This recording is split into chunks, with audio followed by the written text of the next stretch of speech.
Hey there, Escambia County. Have you ever found yourself wondering, what are some extra ways that you can support students and their families who may speak another language when they're at home? Well, allow me to introduce this week's Tech Tip in a Flash, Canva Translate.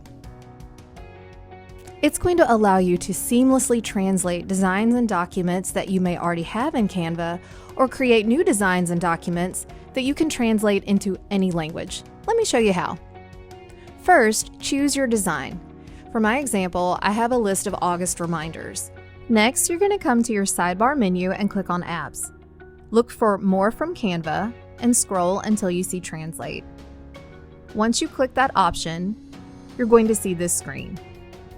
Now first, you have a drop-down. The drop-down is quite large. It gives you a ton of languages you can choose from.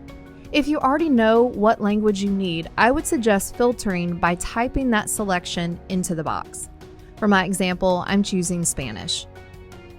Now, you could change your tone of voice. You could make it more professional or conversational, or you can leave it original. That's up to you.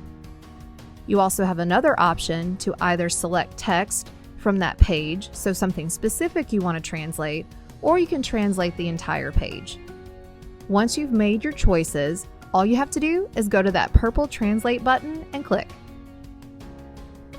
Once it's done, you're going to see a second page added to your original document. Let me draw your attention to a little bit of editing that you may have to do.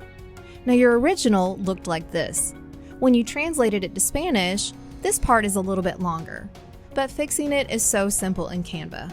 A couple of tweaks here and there, recentering, and you're done. Your document has been translated and ready to share. So go ahead and check out the possibilities that Canva has to offer. Thanks for watching. Be sure to check out our recommended video that's here and fill out our content request form so we make videos that are just for you, because that is a bite of tech.